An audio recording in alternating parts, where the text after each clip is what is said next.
Oi, quarto ano, tudo bem? Nossa aula de ontem foi bem gostosa, né? É bom falar com vocês. Hoje é a nossa aula de história e eu estou aqui com bastante trabalho entregue. Eu vou falar quem já me entregou. Quem me entregou então foi a Júlia sobre os cainganguês, a Giovana sobre os terenas, o Adrian sobre o Guajajara. Tem a Isabelle ainda para entregar esse. A Sara sobre os Yanomamis, a Mari sobre o Chavante, o Pedro sobre os Pataxós, o Luiz ainda me deve, e só. Aí, os ticunas, eu tive que providenciar a pesquisa, porque não vai ser possível a Manu fazer, tá bom? A gente vai falar então sobre eles primeiro, depois a gente trabalha a atividade de hoje. Vai ser um pouquinho extensa a nossa aula, porque eu quero falar sobre o trabalho dos amigos, tá? Então, olha só.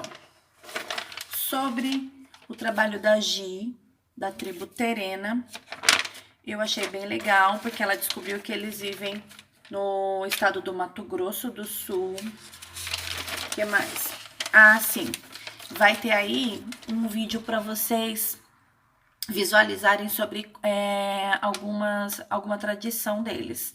Essa, na verdade, é um vídeo que foi publicado no jornal há 11 anos atrás. Uma curiosidade bem interessante sobre a Feira dos Indígenas Terena, bem no centro da cidade, no Mato Grosso. E é bem bacana, vocês apreciem aí, tá? O da Gi foi sobre os terenas, daí tem a Sara sobre os Yanomamis.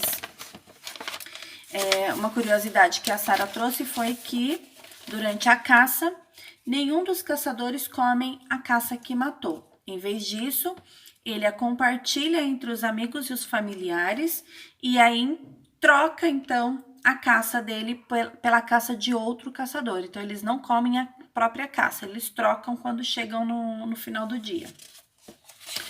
Outra curiosidade interessante é sobre o que estamos vivendo hoje, porque como tem muito garimpeiro naquela região, eles vivem no norte do Brasil ali e sul da Venezuela. Como tem muito garimpeiro, né, procurando ali minérios, eles estão levando, então, o Covid, o vírus do Covid. Então, é uma tribo muito sensível. Aí tem um vídeo também que foi até falado há alguns dias atrás. Eu não me recordo o dia certinho. Se tiver aqui, eu coloco. Na Rede Globo, mostrou sobre a dificuldade que eles enfrentam com o Covid-19, tá? Os Yanomamis. Do meio ambiente fez um estudo e alerta para o perigo de uma crise humanitária na região.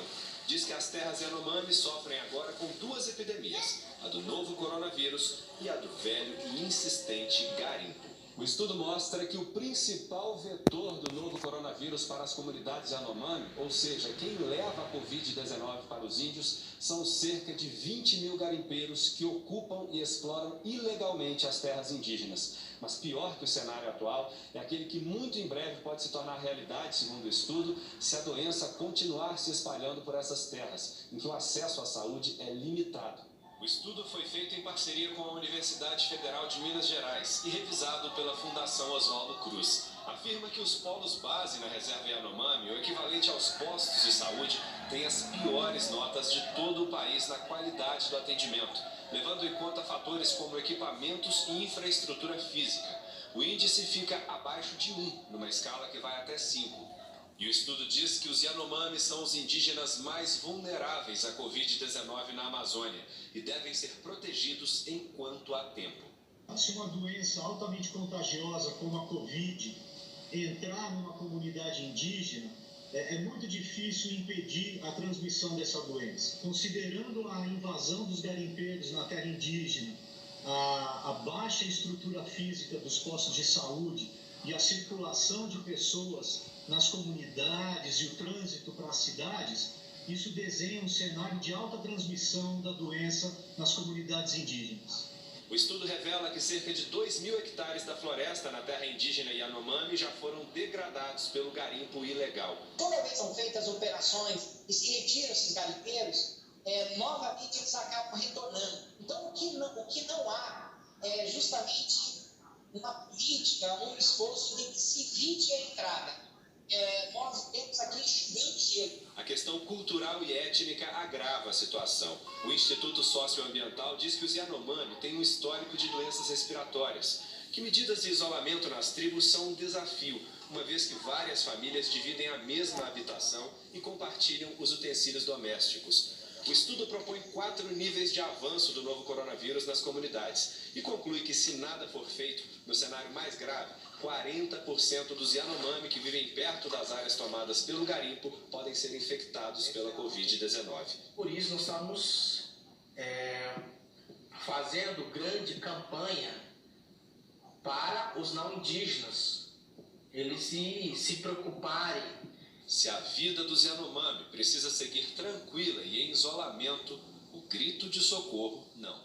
Nós temos os Chavantes da Mari, que eles estão no leste do Mato Grosso. E aí, a Mari colocou um pouco da história deles na luta pelo espaço que eles conquistaram hoje. Dentre essa luta, ela não acrescentou, mas eu trouxe para vocês, que é o líder Mário Juruna. Ele se tornou o primeiro índio a ser eleito a deputado federal no Brasil em 1982. Vai aparecer a imagem dele para vocês. Só que ele morreu em 2002, aos 59 anos, por conta da diabetes.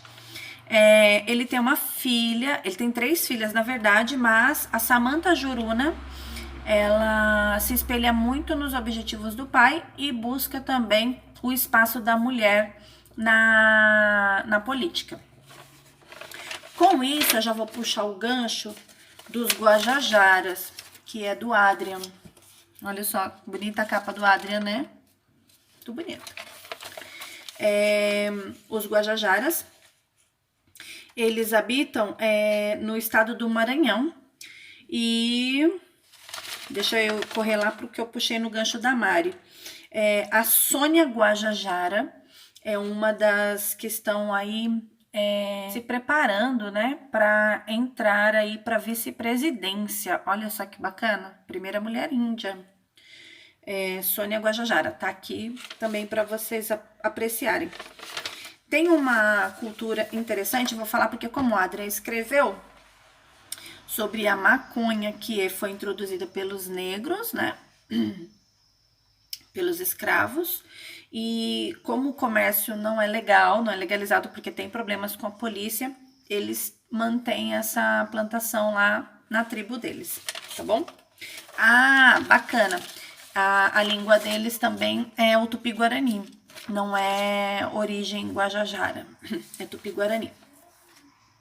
Do Pedro, os Pataxós. Lembra que eu falei que eu tinha uma tribo, que eu tinha fotos reais, atuais? Então, é dos Pataxós, vou mostrar pra vocês. O encontro de uma menininha igual a vocês com os Pataxós hoje. E aí tem algumas imagens sobre artesanato deles.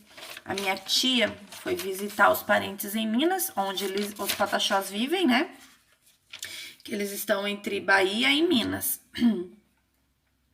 Aí ela trouxe, então, artesanato feito por eles, tem um ritual, tem o jeito que eles se vestem para receber os turistas. Muitos turistas passeiam por lá. Então, vocês vão acompanhar as imagens aí, tá?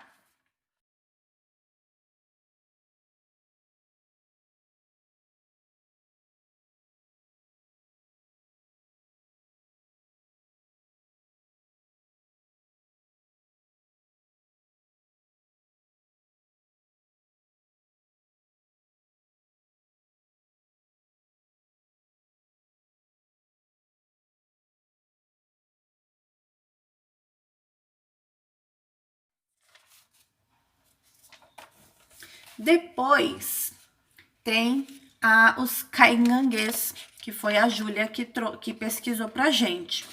A religião que eles praticam é o catolicismo e eles introduziram a língua portuguesa, além da língua caigangue, tá? Vai ter um vídeo aí também mostrando para vocês sobre algumas curiosidades. É bem bacana, assistam, apreciem. E, por fim, sobre os ticunas. Eles vivem no Amazonas. Também são encontrados entre o Peru e a Colômbia. Aqui eu tenho a máscara feita de casca de árvores, porque eles utilizam isso num ritual cerimonial da passagem das meninas. Lembra que eu comentei sobre a passagem da menina infantil para moça? Então, tem esse ritual lá entre os ticunas, tá? Lá eles são organizados em 2 grupos, ou chamados clãs. Daí, um com o nome de aves e outro com o nome de plantas ou animais. Não tá especificando aqui. E aí, assim, se tem uma pessoa pertencente a um clã, ele não se envolve para casar ou se envolver com outra pessoa do outro clã. Cada clã tem que se desenvolver família com ele mesmo, não pode trocar. Deu para entender?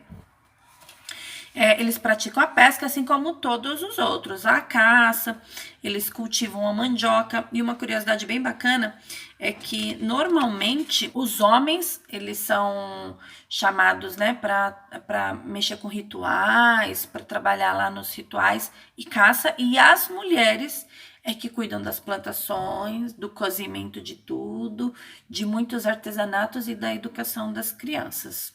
Tá bom?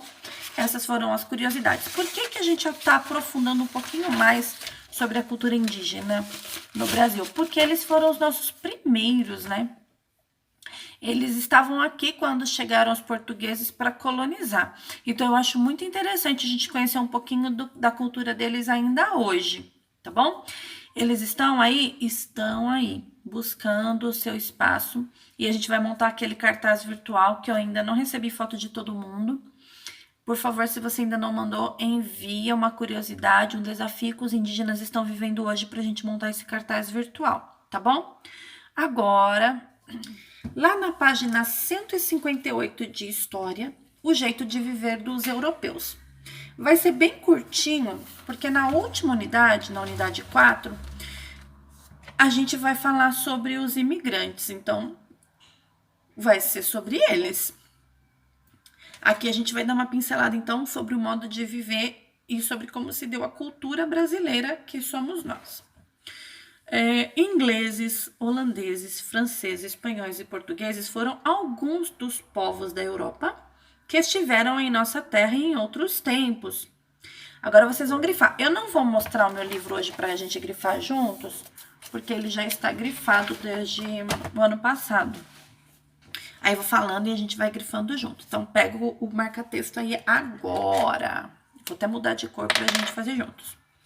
Vocês vão colocar, então, com o objetivo de conhecer e explorar as riquezas nelas existentes. Então, o Brasil sempre foi muito rico, né? Em ouro, em minério, em plantação, em frutas, em sementes. E aí, então, essas pessoas vieram para explorar toda a nossa riqueza. Desses povos, os portugueses, grifem aí, os portugueses foram os que definitivamente instalaram-se como colonizadores do Brasil. Então, eles foram praticamente os primeiros colonizadores. A gente já viu isso lá atrás. Nessa imagem aí, nessa foto, nós temos o retrato do Luís XIV. É possível observar o luxo em que vivia a realeza. Então, olha só, né? Cheio de tecidos aí, tecidos pesados, roupas finas, né? Essa perucona, a espada, sapato de salto, os homens usavam para ficar mais altos. Então, a gente consegue ver todo o luxo que eles viviam. Vamos lá para o texto? Entre 1500 e 1800, as cidades europeias eram bem diferentes do que são atualmente. Então, vocês vão ver aí como era antigamente e como é hoje. Olha a diferença. Vamos grifar? Elas eram organizadas em reinos governados por nobres que exerciam domínio sobre os povos. Então, era um rei, né, que comandava ali todo aquele espaço, todo aquele lugar. Esses reinos, vamos grifar, eram protegidos por fortes muralhas e abrigavam castelos onde residiam o rei e sua corte. Então, só o rei e a sua família vivia ali. Aí tinha alguns representantes do rei que também viviam no castelo, como, por exemplo, os informantes, soldados, né? Havia um exército, vamos lá? Um exército equipado para servir os reis. Onde que um exército serve o seu rei? Em guerras. Então, ali mesmo. Nas constantes guerras que se realizavam em defesa de suas propriedades. Então, as guerras eram para proteger o reino. Então, eles tinham ali que guerrear para o rei. Vamos grifar? O rei cobrava impostos de seus súditos, estabelecia as leis, declarava a guerra e a paz. Então, qual era a função de um rei? Cobrar imposto, ou seja, recolher o dinheiro de tudo que os súditos, de tudo que os camponeses, de tudo que a população produzia, para uma porcentagem disso para o rei, como pagamento por viverem ali. O que mais? Ele estabelecia as leis, então ele dizia o que podia ou não ser feito ali nas proximidades. E declarava a guerra e a paz. Brigou com o reino seguinte ali da frente, vai armar guerra. Não, vamos acalmar essa guerra e declarar paz. Então, o rei tinha esse poder. Ele era a maior autoridade e deveria ser respeitado por todos em seu reino. Vamos grifar isso aí também. Isso a gente já sabe, né? A gente assiste muito filme que fala sobre reis e a gente sabe como é a função de um rei. A sociedade, de maneira geral, era constituída, então vamos grifar, pelo rei, nobres, camponeses, trabalhadores urbanos e comerciantes. Então, olha só, o rei e os nobres eram o que mais tinha riqueza. Olha aí, um pouquinho mais abaixo. Entre os reis e os nobres havia luxo e conforto. No entanto, entre os camponeses e trabalhadores urbanos, a situação era de miséria e de fadiga. O que quer dizer isso? Cansaço, porque eles trabalhavam muito pelo excesso de trabalho que realizavam. Então, todo mundo era tratado de igual para igual? Não. Os reis e os nobres que tinham mais dinheiro viviam no conforto, com tudo muito bem arrumado, comida pronta, eles não precisavam se preocupar com isso. Já os camponeses e trabalhadores tinham que suar aí para poder levar tudo que eles produziam, além de levar para si sua subsistência, eles tinham que comercializar, vender e ainda dar uma parte para o rei, né? Enquanto a nobreza se vestia com sedas e veludos, então olha aí, vamos grifar, a nobreza se vestia com sedas e veludos, que é o mesmo que mostra nessa imagem aí de cima, olha, o rei Luís XIV. Os camponeses e trabalhadores se vestiam de algodão grosseiro, um tecido bem ralé, onde não tinha conforto, onde não aquecia no frio, onde não refrescava no verão, né? Agora imagina esse rei Luís XIV vivendo aqui no Brasil com toda essa roupa. O Brasil é um país tropical, a Europa é um país frio, então lá até combina, mas aqui, coitado, né? Passaram muito calor. Os nobres alimentavam-se de, olha aí, carne, de caça, peixes e outros alimentos, né? As frutas das melhores.